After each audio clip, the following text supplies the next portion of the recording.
योजना है स्वास्थ्य की, उस पर तो हमारे लोग कई बार कहते हैं कि इसमें अल्पसंख्यक समाज को ज्यादा फायदा है, लेकिन माननीय प्रधानमंत्री और माननीय मुख्यमंत्री जी इस चीज को नहीं देखते। तो उनका स्वागत है कि समाजवादी पार्टी जिस तरह से भगवान श्री राम के जो भव्य और दिव्य मंदिर बना है, और उससे केवल भारत नहीं, सऊदी अरब में भी जो हमारे संत गए, जहां से मूल माना जाता है इस्लाम का, उन्होंने इतना भव्य स्वागत किया और राम राम कर रहे हैं। राम अल्लाह तो मस्जिद भी तो जब सब राम का ही है, उसके बाद भी कुछ समाजवादी साथी विरोध कर रहे थे यहाँ, तो ये बड़ा शर्मनाक है। और हमें उम्मीद है कि आज जो बात उधर से चली है, उन लोगों ने स्वीकार किया। फारूक अब्दुल्ला ने कहा है राम का भजन गा रहे, हमारे सहारनपुर वाले रशीद बंधु कह रहे, तो जब पूरा देश कह रहा है, जो सामने बैठे हैं, कोई त्यागी समाज से, कोई गुर्जर है, कोई राजपूत रांगड़ है, तमाम जितनी भी जातियां भारत की है, सबके साथ कतलाम करके और ज्यादातर लोगों को धर्म परिवर्तन करने का काम हुआ है। तो वो लोग हम अलग नहीं मानते, वो लोग भगवान को मानते। तो इसमें अगर ये प्रस्ताव करते हैं समाजवादी पार्टी के लोग, तो मुझे लगता है कि देश में माहौल जो कह रहे हैं सांप्रदायिक सद्भाव का, वो तभी बन सकता है।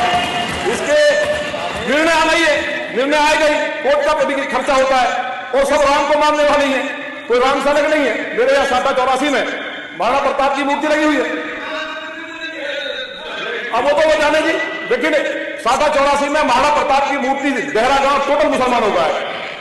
भगवान राम तो बहुत पहले हुए, इस्लाम से भी पहले हुए, और सारी दुनिया मान रही है। तो ये अगर समाजवादी पार्टी कर दे तो ये बड़ा काम होगा। और इस बात में कभी भी जो कहते हैं कि हम लोग मंदिर मस्जिद की बात करते हैं, ये कभी झगड़ा ही नहीं होगा। यानी तो ताजमहल चले जाइए, भगवान महादेव का मंदिर है, तोड़ के बना दिया गुम्बद। लाल किला सम्राट मीर भोज, पूजा प्रतिहार सम्राट मीर भोज मेहरानी उनके नाम से, उसमें कुतुब मीनार बना दी।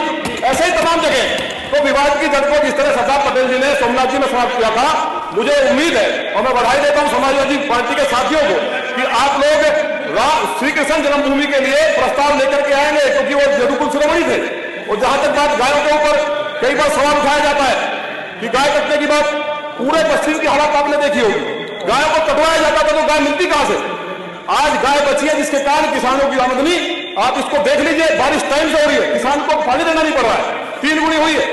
जहां गाय कटती है, धरती बंजर हो जाती है। स्वामी कर्तात्री जी महाराज ने 7 नवंबर 1966 को कांग्रेस ने गोली चलवाई थी, इंदिरा जी ने, पूरा परिवार तबाह हो गया, गोपस्त्री को सारी मौत हुई है। ये गवाह करे। तो अगर गाय कटती थी और उन्हें साउथ के ब्राह्मणों ने कहा प्राश्चित के लिए, लेकिन नहीं माने। अब भी जो राम लला के लिए जिस तरह से वहां हुआ, तमाम सैकड़ों साधु संतों के साथ, उस घटना का जिक्र नहीं करूंगा, बहुत भयावह घटना थी जो सपा सरकार ने कराया गया। उसके लिए अगर कांग्रेस ने नहीं माना, इसलिए बर्बाद और कांग्रेस समाप्त होगी। विपक्ष रहना चाहिए, हम भी चाहते हैं समाजवादी मजबूत विपक्ष के रूप में रहे, समाप्त ना हो। तो माफी मांग ले, अयोध्या जो प्रकरण हुआ, बात खत्म हो जाएगी। और ये राम जन्मभूमि के लिए जो हमारे यहाँ प्रस्ताव आया था, जिसने गलती की है वो भी माफी मांग ले। तो मुझे उम्मीद है कि यह समस्या का निराकरण पूरी तरह हो सकता है। एक जो लगातार चीजें चल रही है, उसमें मेरा माननीय अधिष्ठाता महोदय, पश्चिमी उत्तर प्रदेश के साथ बहुत घोर अन्याय हुआ है। सरकारें किसकी रही नहीं मतलब, लेकिन एक हाईकोर्ट की बेंच, लाहौर हाईकोर्ट नजदीक हमारे यहां से, किसानों के लिए, गरीबों को, सबको जाना पड़ता है।